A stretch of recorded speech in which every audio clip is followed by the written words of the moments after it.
Olá, bem-vindo a mais um tempo de restauração. Estamos vivendo o Setembro Amarelo e queremos continuar falando sobre a nossa saúde emocional e aspectos bem claros como a depressão e o suicídio. Hoje teremos a segunda parte da palestra feita pelo pastor Alexandre Régio, psicólogo clínico e docente do Instituto Haggai. Espero que você observe atentamente aquilo que vai ser falado hoje. Semana passada falamos muito sobre a ansiedade e o burnout. Hoje o pastor Alexandre Régio trará um pouco mais aspectos práticos sobre a depressão e o próprio suicídio. Fique com a gente. Fica remoendo esses pensamentos do passado com muita frequência. Cuidado, filho, cuidado, filha, que você pode estar a ser um candidato sério a ser uma pessoa deprimida, uma pessoa que sofre de depressão, né? Depressão já é uma doença crônica, é uma doença psiquiátrica, né? Que é um declínio acentuado do nível de atividade produtiva, diminuição da função fisiológica, abatimento mental e abatimento físico. Ansiedade é um transtorno. Burnout é uma síndrome de sinais e sintomas. Agora estou falando de doença, filhos, né? E olha, o Brasil é um dos países assim que estão lá no topo de pessoas que estão deprimidas. Cerca de 300 mil pessoas no ano é diagnosticado com depressão. Algumas causas que podem levar a pessoa à depressão, algumas causas assim situacionais. Por exemplo, uma enfermidade que se abateu sobre a pessoa, alguém da família, pode levar a pessoa a ficar deprimida, a ficar sem esperança, a ficar para baixo. Ela perde o emprego, não consegue se colocação no mercado de trabalho, está difícil para ela pode se fechar, se isolar, perdas. Tempo de pandemia, filhos, é tempo de perda, você sabe disso, não só perdas de pessoas, né? Mas às vezes perda daquele contato, de relacionamento com o outro, de conversar, e a pessoa ficando mais presa, ela pode entrar numa depressão séria. Pode ter algumas causas existenciais também no meio, né? Identidade, quem eu sou, tem a ver com a minha autoimagem, tem a ver com a minha autoestima, quem eu sou, para onde que eu vou, as inseguranças existenciais que a pessoa tem, algumas perguntas que ela faz, né? Vira e mexe algumas etapas da vida, as pessoas fazem, está certo o que eu estou fazendo? Não está certo? Só que esse período perdura muito tempo.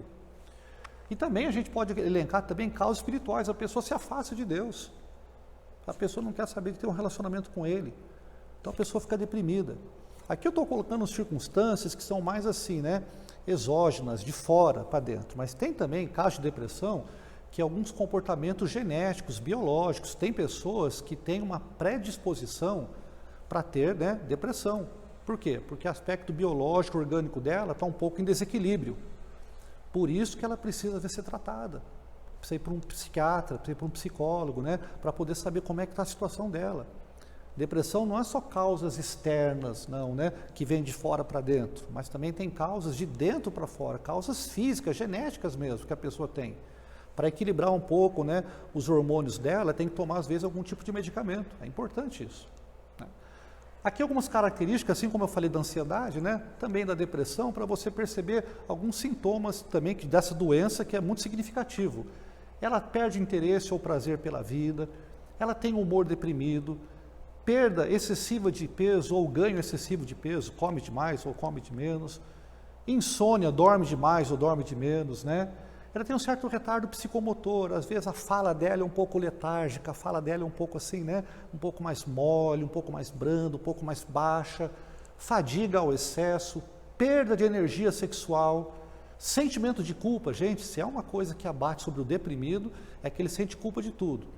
Ah, eu acho que não dou conta disso mesmo, eu acho que eu sou um fracasso, eu tomei decisões erradas na minha vida, eu nunca vou ser a pessoa que eu gostaria de ser. Então ela fica vivendo essa culpa muito intensa, ela tem pouca concentração, não consegue se concentrar. E aqui, queridos e queridas, você começa a perceber o seguinte, que há já um pensamento de morte um pouco mais acentuado. Lembra a nossa conversa, que é prevenção sobre o suicídio, que é o Setembro Amarelo? Eu estou chegando lá já. A gente começou de alguns transtornos de ansiedade, passamos um pouquinho pelo burnout, que é uma síndrome de sinais e sintomas, estamos aterrissando depressão. Você vê que agora começa a gerar pensamentos, né, frequentes de morte.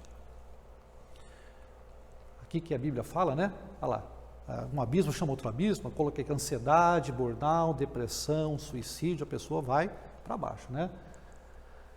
Suicídio. Gente, fala sobre isso, é um assunto muito difícil. É muito difícil. Não é só no Setembro Amarelo, não, né? Aliás, tem duas correntes, né? Uma corrente fala o seguinte: se você falar muito sobre esse assunto, você pode estar incentivando as pessoas a cometerem esse ato. Se você não falar sobre esse assunto, você não vai ter uma estatística sobre o que está acontecendo sobre essa situação, né? O CVV, o Centro de Valorização da Vida, ele é muito adepto, né? Você pode passar alguma situação de uma tentativa de suicídio, você pode ligar 188, né? Um ramal importante para você ter na sua cabecinha aí, 188. O CVV fala o seguinte: não, que é importante falar, deve-se falar sim, mas tem que ter um cuidado para falar. Da mesma maneira que você tem que falar que o suicídio é uma situação muito importante, é um sofrimento, né? É uma falta de esperança na vida, no ser humano, em Deus, você tem que também propor algumas situações de prevenção, para não ficar só para baixo. Eu estou descendo aqui a curva, né, a linha, mas a gente tem que também levantar, porque há esperança. Você vai ver no final do nosso encontro que há esperança sim, né? Suicídio, olha que estatística: 804 mil suicídios ocorrem por todo ano em todo o mundo. Isso aqueles que são contabilizados, né? É quase uma morte a cada 40 segundos. Nesse tempo nosso aqui de 30, 40 minutos que nós estamos falando com vocês aqui, olha quantas pessoas já não cometeram suicídio, o ato de tirar a sua própria vida. A cada 10 segundos aconteceram 40, 60 tentativas de suicídio. Então, é um assunto importante para a gente conversar assim com todos vocês, para estarem atentos, porque aqueles outros transtornos anteriores podem levar a essa situação, né? Fatores de risco. Depressão é um transtorno psiquiátrico importante, geralmente, né? Cerca de 90% das pessoas que cometem o ato do suicídio são pessoas que passaram por uma depressão profunda. Talvez não tiveram apoio, não tiveram, né? Não foram medicadas por um psiquiatra, não passaram uma terapia, não tiveram uma comunidade de fé para apoiar essas pessoas. Às vezes há um preconceito sobre isso. Falar a depressão é coisa só do diabo, né? A depressão é só pecado. Claro que a depressão pode sim estar envolvido o inimigo também nisso. Há pessoas que convivem muito com o ocultismo, com essas coisas mais obscuras, ela pode estar sendo tomada por uma situação que ela fica deprimido, é claro que sim. Então tem assim a ação do inimigo sobre isso. Também tem a questão do pecado. Uma pessoa pode entrar em depressão pelo pecado? Claro que sim. Lê o Salmo 32, o Salmo 51, quando Davi cometeu um pecado com Betseba. Você vê o que Davi está falando, os sinais de depressão dele, né? Como é que estava a alma dele, os ossos deles, né? O Davi assim coloca uma situação muito difícil do ser humano. Então é possível sim ter ação do diabo também pelo pecado, mas também você e eu temos que pensar que também tem a possibilidade de você ir com a ciência também. A ciência não é contra a fé. Às vezes a pessoa precisa sim de um atendimento psiquiátrico, de remédio, de hormônios para equilibrar. Ela precisa de terapia também, de conversa, de ser ouvida, especialmente ser ouvida. Então, um fator de risco que eu coloco como essencial aqui é o que? É o transtorno psiquiátrico dela, né? A depressão. A pessoa que se envolve com álcool, com drogas. Tem uma estatística que eu estava vendo, né? Interessante, a estatística fala uma coisa assim, que a depressão e agora a tentativa de suicídio acontece muito mais com pessoas idosas. Hoje está acontecendo muito mais com jovens tirando a sua própria vida. Que coisa, né, filhos? E é interessante, então, essa estatística mesmo que eu vi no Google, ela mostra o seguinte, que acontece mais tentativa de suicídio com mulheres, mas o suicídio efetivamente mais com homens. O homem, ele é mais letal, ele é mais mortal quando ele comete o ato do suicídio. A mulher tenta mais. Agora, por que será que tem essa diferença, né? Você fala, tem mais jovens do que idosos, tem mais homens do que mulheres. É porque a mulher, ela consegue falar mais, verbalizar mais o seu sofrimento. Pode ver que a mulher tem mais facilidade de falar da sua dor, da sua angústia, então isso ajuda muito. O homem tem um pouco mais de dificuldade nisso, de falar do seu sofrimento, da sua dor. Ele não fala muito sobre isso. Ele segura, ele omite. Então ele pode estar deprimido, ele fala, não posso estar, eu vou conseguir, eu vou dar conta de mim, daqui a pouquinho, ele quando vai tirar a sua própria vida, o meio é mais trágico e letal possível.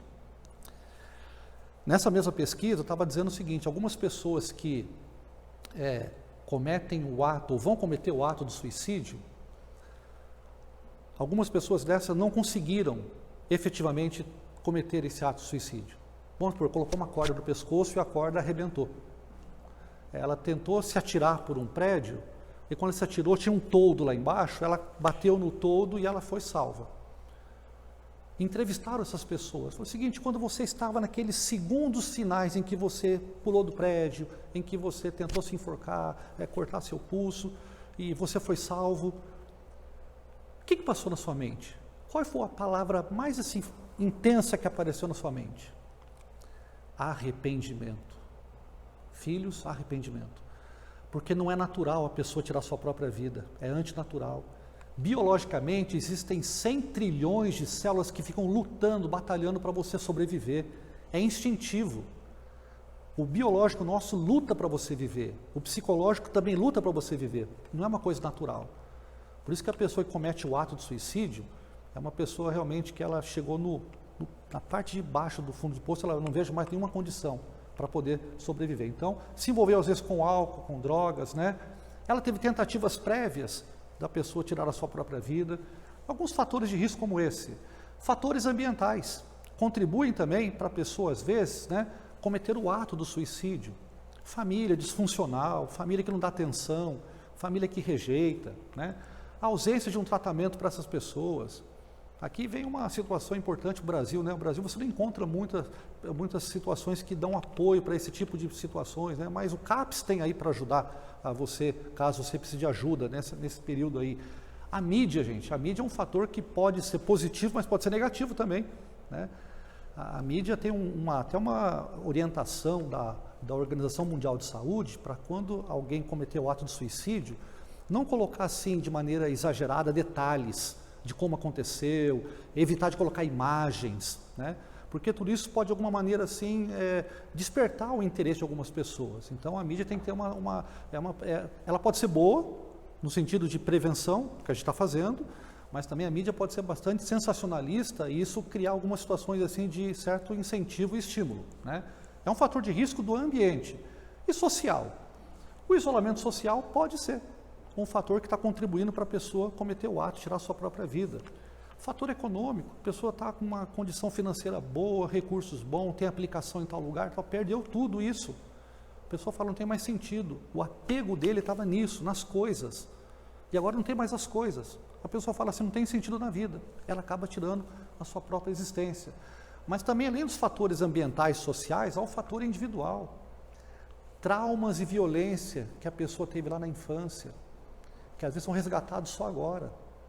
Às vezes a pessoa foi assim bastante, né, hostilizada quando era pequeno, foi violentada, foi abusada, e aí ela começa a ter uma fase de adolescência, agora ela é jovem, daqui a pouco, né, ela está pensando nisso lá que aconteceu, então isso vem com muita força para ela, né? Alguns transtornos de ansiedade que eu falei para vocês lá atrás, podem ser fatores individuais que levam a pessoa a cometer o ato do suicídio, né? Então é importante você estar atento a isso, as pessoas precisam estar alerta a isso, né? Alguns alertas, tá aí, para você ficar mais atento a esse assunto, né? Quando a pessoa começa a falar muito de morte para você, deseja tirar sua própria vida, toda hora está falando nisso. Quando a alteração do humor e do sono dela é muito frequente, lembra que a depressão tem esse sinal também, né? Então você vê que a depressão chegou aqui no suicídio. Postagem em redes sociais, a pessoa começa a escrever muito sobre morte, sobre assim, despedida, sabe? Ela começa a despedir das pessoas, ela começa a falar, tem que entregar isso, ela organiza seus documentos, olha, deixa tudo em ordem aqui, né? Porque se acontecer alguma coisa, fica atento, observe esses sinais que estão acontecendo. A alteração do comportamento passa a ser muito passiva ou muito agressiva demais, mais do que você conhecia. Não precisa ser um pastor, um psicólogo para você, né? Às vezes observar isso, visualmente você pode observar, as pessoas estão tendo esse tipo de atitude, deixa eu me aproximar dela, né? Algumas falas que ela mais diz, né, que é mais frequente. Eu prefiro estar morto, eu não posso fazer nada, eu não aguento mais, eu sou um perdedor e um peso para os outros vão ser mais felizes sem mim, né? Essas frases aqui, você começa a ficar atento quando as pessoas começam a falar. Porque elas começam a falar essas frases, você fala assim, puxa, ela pode estar, né, tentando contra a sua própria vida. Aqui é um ciclo, né, da pessoa suicida. Ela começa a pensar na morte, começa a ter ideação suicida, umas ideias de suicídio, ela tem um desejo de morrer, do desejo passa uma motivação, vem de dentro para fora. ela começa a ter uma intenção agora, ela começa a planejar, antecipar algumas situações já, ela faz algumas tentativas, ela tem o ato impulsivo até efetivamente ela cair, né, de tirar sua própria vida. Então esse aqui é você vê que um abismo chama outro abismo. Tem sinais aqui, você pode observar, quando a pessoa fala sobre como é que você pode observar. Vou dar para você algumas dicas importantes, né? Faça uma avaliação do risco, converse com essa pessoa, ouça essa pessoa, não tenha receio de falar para a pessoa se ela está pensando em morrer.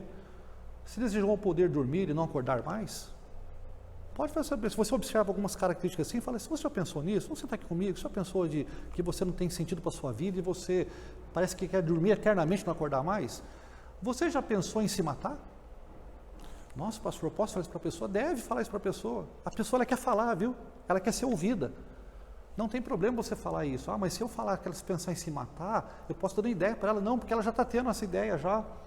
Você tem pensado em como fazer isso?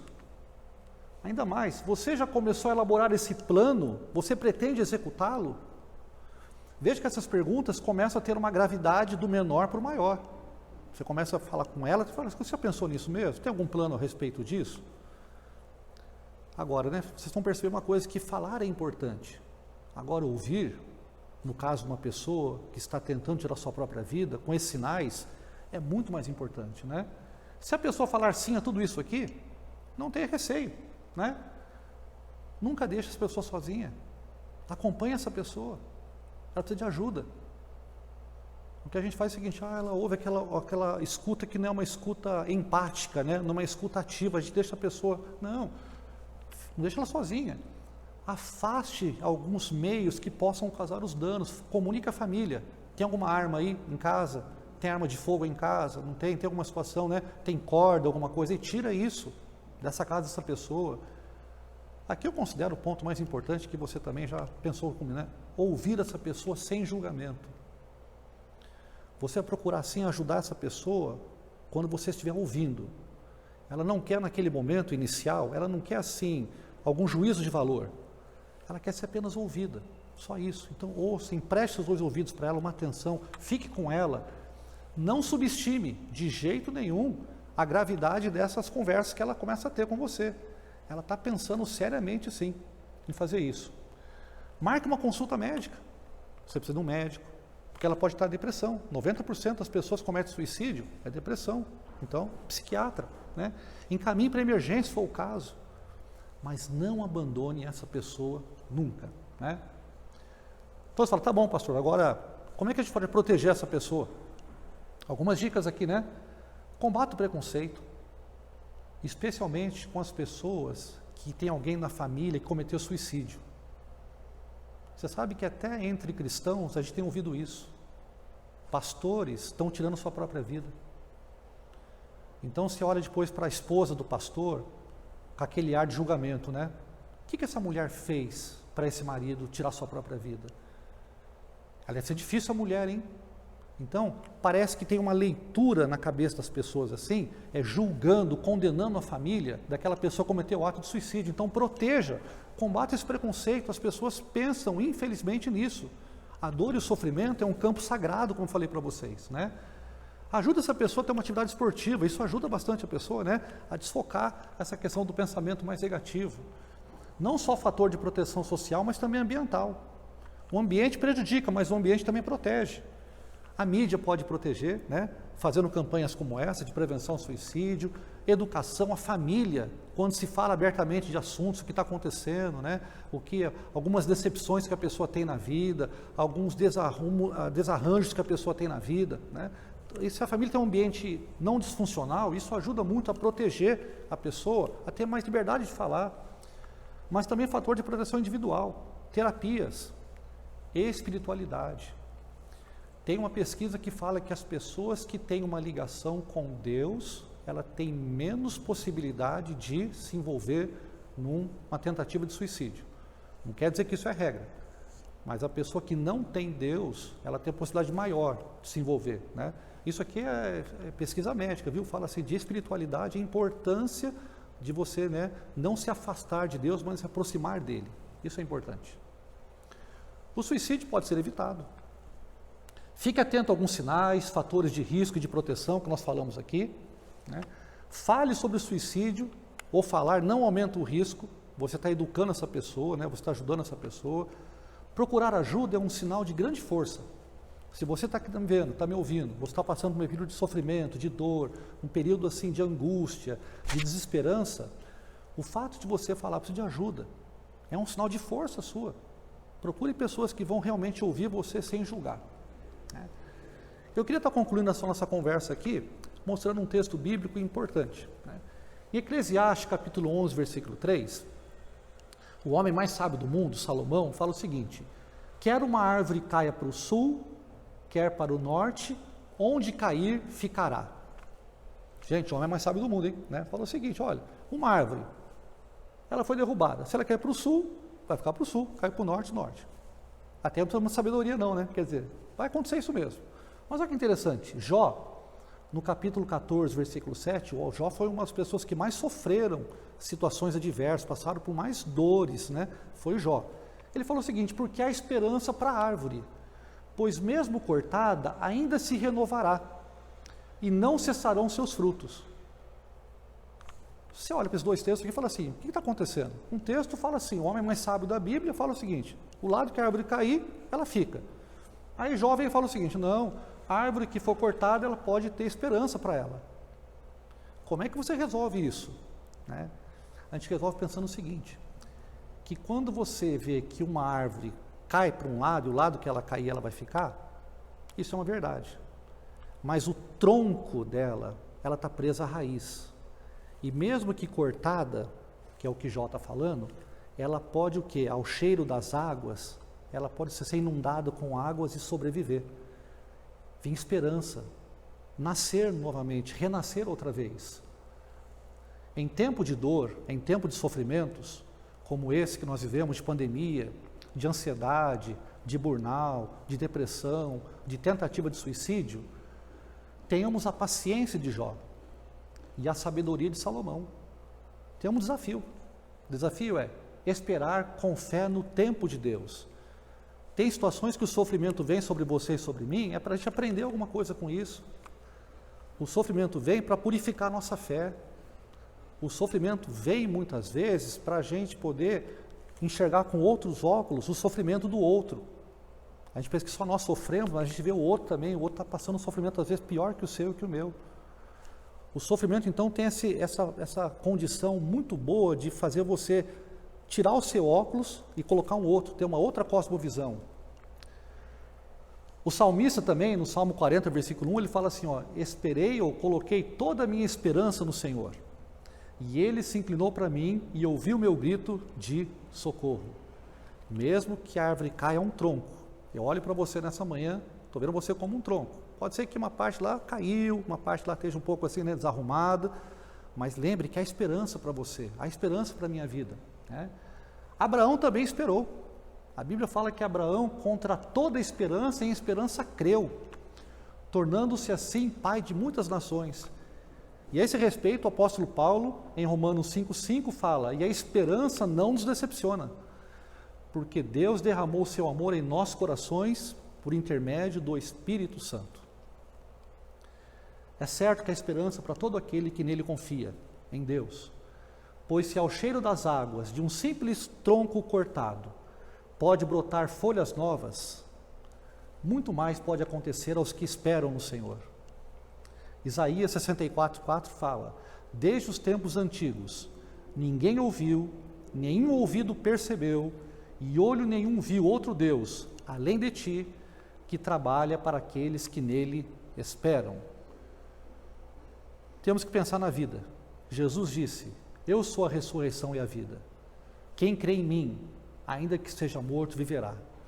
E Jesus disse também que eu sou o caminho, eu sou a verdade e a vida. Ninguém vem ao Pai, senão por mim. Setembro Amarelo. Vamos todos lutar pela vida. Que Deus nos abençoe, Obrigado pelo seu apoio, continue orando por nossas vidas. Muito obrigado, fiquem na paz. Queremos convidar você agora a fazer os grupos virtuais. Ao conversar com as pessoas nesses grupos, use aquilo que você ouviu use as perguntas que foram feitas para que você possa ter esse tempo agora de compartilhar com as outras pessoas um pouco daquilo que faz sentido para você e de como você pode caminhar aprendendo a desenvolver uma saúde emocional que traga qualidade de vida. Que Deus te abençoe.